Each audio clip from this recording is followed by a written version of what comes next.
Pourquoi un athlète au sommet de sa carrière peut-il s'effondrer au moment le plus décisif? Bonjour à toutes et à tous, pour ce troisième épisode de la série L'inconscient s'invite partout, j'ai choisi de m'arrêter sur le cas du footballeur Neymar. Un exemple qui selon moi illustre ce que les recherches en psychologie du sport mettent en évidence, à savoir que la performance ne se résume pas à la condition physique ou à la simple gestion de la pression. Alors il faut savoir que ce que les études mettent en évidence, c'est que la vulnérabilité de l'athlète est avant tout émotionnelle.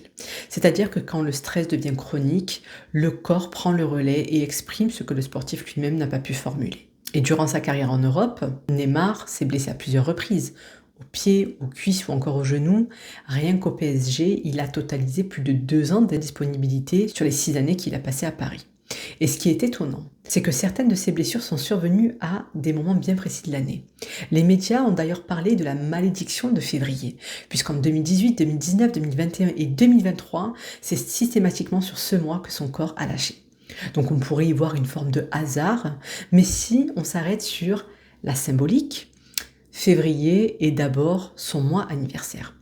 Mais c'est aussi, selon l'endroit du globe, le mois le plus froid de l'hiver, une phase de latence qui précède le renouveau du mois de mars.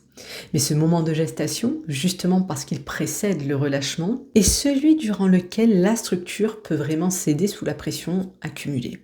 Et en l'occurrence, une pression émotionnelle.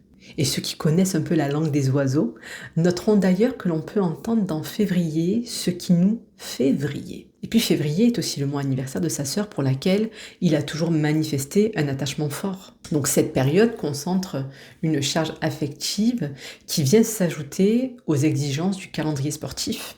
Et c'est là que se révèle parfois le conflit entre l'ancrage affectif et les obligations professionnelles. Et vous ne le savez peut-être pas, mais en matière d'analyse des rêves et de lecture symbolique du corps, les membres inférieurs renvoient à notre capacité d'avancer, de nous tenir debout ou encore de prendre appui.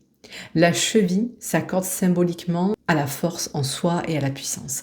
C'est vraiment l'articulation qui assure la jonction entre le pied, qui représente l'ancrage au sol, et le reste du corps. Il est d'ailleurs intéressant d'observer la répartition de ses blessures, c'est-à-dire qu'il a été autant blessé du droit que du gauche. Et le droit est associé au masculin, à l'action, à l'orientation vers le futur.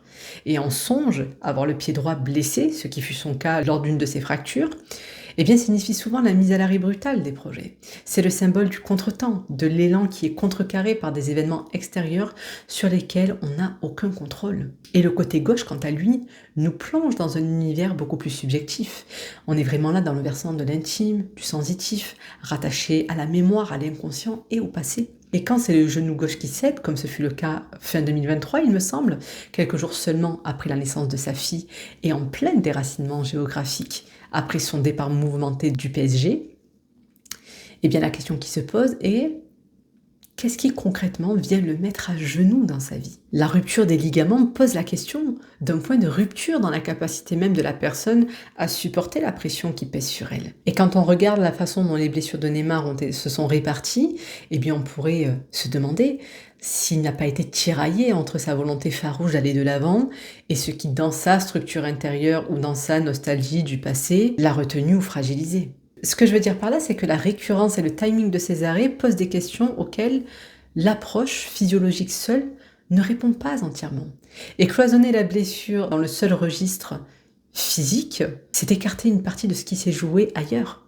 Et quand on croise ces données avec la charge émotionnelle que porte un homme exposé à une telle pression médiatique et à ces bouleversements de vie, la coïncidence mérite d'être interrogée. Vous l'aurez certainement compris, mais finalement, le terrain, l'espace sportif, la compétition peuvent être le lieu où se rejoue une histoire. Et derrière chaque geste technique, derrière chaque chute, il y a probablement une dynamique qui cherche à s'exprimer. Donc regarder le sport uniquement par le prisme de la performance physique, c'est se priver d'une compréhension de ce qui nous rend réellement solides ou au contraire fragiles. Ce que le corps exprime par la blessure et ce que l'inconscient cherche à formuler ne sont que deux versions d'un même récit. Et une fois que l'on s'ouvre à cette grille de lecture, on ne regarde plus la performance de la même manière.